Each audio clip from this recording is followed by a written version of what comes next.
Après une traversée épique pour me rendre au centre du Sulawesi, j'atteins enfin Sengkang. Et c'est là que je ferai des rencontres exceptionnelles. Bon épisode. Keep Your Wings, le podcast. Chapitre 6. Droit au cœur. Cigarette au bec, cheveux en bataille, pieds nus, Wayan est assis sur un plancher de bois surélevé. Comme à son habitude, il ne sait quoi faire et retrouve ses potes pour jouer aux cartes. Des rires s'élèvent de temps à autre, mais l'ennui les guette jour après jour. C'est compliqué lorsqu'on n'a rien à faire de ses journées. Pourtant, Wayan prie chaque jour pour que quelque chose vienne bousculer son quotidien. Un travail serait l'idéal pour lui. Le chômage est une plaie. Bien que la courbe a tendance à diminuer depuis 2008, 10 ans plus tard, il repart légèrement à la hausse. Soudainement, un détail attire son attention. Un homme se balade dans la rue. Il est différent. Sa peau est plus blanche que la sienne. Serait-ce un touriste ? Il tapote sur l'épaule de l'un de ses potes et pointe l'étranger du doigt. « Hey !» crie-t-il en attirant son regard. Le contact est établi. Il ne lui reste plus qu'à faire quelques gestes de la main invitant cet inconnu à venir à sa rencontre. C'est à peu près comme ça que j'ai rencontré Wayan et sa bande de potes. Leurs visages fermés de prime abord se sont déverrouillés laissant apparaître une lueur dans leurs yeux. J'étais la personne qui venait briser leur quotidien, les sortir d'un ennui ferme dû à leur situation économique. Leur anglais assez médiocre était compensé par Google Traduction et nous permettait d'avoir une conversation franche. Leur première question était assez surprenante. « Que fais-tu ici ?»« T'es marié ? Tu cherches une femme à Sengkang ? Je veux juste rencontrer des gens, explorer, découvrir l'Indonésie, répondis-je. Tu veux aller voir les maisons traditionnelles ? Oh oui, pourquoi pas ? Monte derrière moi. » dit Wayan en prenant son scooter. Je m'exécute et me voilà parti pour une grosse demi-heure de route avec Wayan et sa bande. Aussi facilement que cela, sans même me questionner, sans aucune peur, j'étais partant pour plonger dans l'inconnu. Une fois sur place, ils me montrèrent les recoins les plus secrets de ces maisons, les moindres moulures du plafond, les signes traditionnels, m'expliquèrent l'importance de ces habitations. Tout ça grâce au traducteur de mon téléphone. Sans lui, j'avoue, je n'aurais jamais pu interagir autant avec eux. C'est un véritable moment de partage. Nous sommes tous les 5 en dehors de notre quotidien. La rencontre de l'autre, de l'étranger, est un bouleversement, mais dans son aspect ici le plus positif. Nous conversons de tout et de rien, et ajoutons des gestes, sons, mimes pour nous faire comprendre. Les gens autour de moi sont étonnés de voir un boulet en liberté, mais ils sont tous très avenants.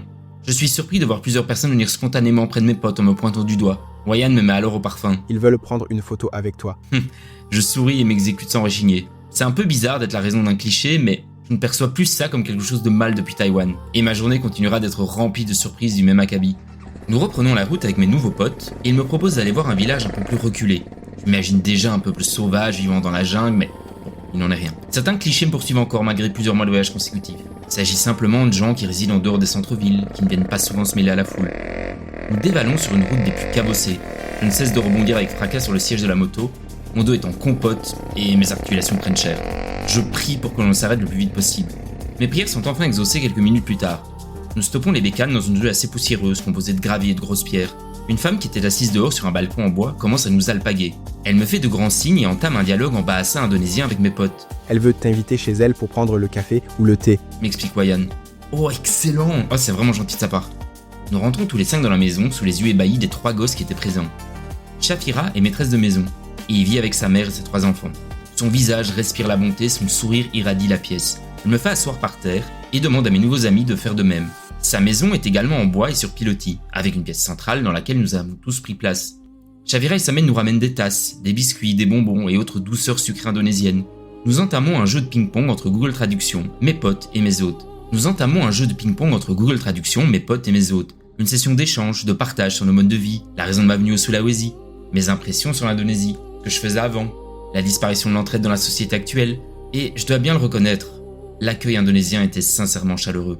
Une fois que l'on s'éloigne des endroits très touristiques, la relation d'échange avec les gens est totalement différente et n'est plus rythmée par l'argent. Je ne me sentais pas redevable ou contraint de donner des roupies pour ce moment vécu, car il était le fruit d'une véritable curiosité partagée. Je n'étais pas en visite ou en excursion, je découvrais la ville, à mon rythme avec les locaux, et n'importe quel paysage n'aurait pu rivaliser avec ce que je vivais sur le moment même. Après avoir remercié mon hôte pour son accueil chaleureux, elle a tenu à ce que je pose sur une photo en compagnie de sa famille. « On va la montrer à toutes nos connaissances. » déclara-t-elle à Wayan. « Nous avons un nouvel ami en dehors de l'Indonésie. » S'était-elle réjouie. J'ai longuement remercié avant de quitter ce petit village et repartir avec les autres en direction de Sengkang. Une fois sur place, Wayan me propose de les rejoindre le soir pour zoner avec eux. J'accepte volontiers et leur dis que je ramènerai de quoi grignoter et boire. Bien entendu, mes nouveaux potes étant tous musulmans, hors de question de leur ramener de l'alcool. Ça sera soda et chips. Après être parti prendre une douche à l'hôtel et m'être enfilé un bon plat de mi goreng, des nouilles frites, Je repars retrouver toute la bande au même endroit que ce matin. Nous nous installons sur un petit meuble en bois surélevé que l'on peut aisément voir dans de nombreuses villes, ainsi que sur les bords de route. Ce soir, Comme tous les soirs, on joue aux cartes, mais un jeu que je ne connais absolument pas. Aucun d'eux n'est capable de m'en expliquer les règles. J'essaie au feeling, mais rien de bon n'en sort. De plus, le paquet qu'on me file est collant à souhait, impossible pour moi de les mélanger sans provoquer l'hilarité de mes nouveaux compagnons. Impensable pour l'un d'eux qui décide carrément de faire un live Facebook pour montrer à ses potes combien je suis mauvais. Le petit bâtard. Un peu plus tard, Wayan décide de m'emmener rencontrer sa famille. Un moment un peu gênant où je ne fais que manger des biscuits et boire du café avec eux.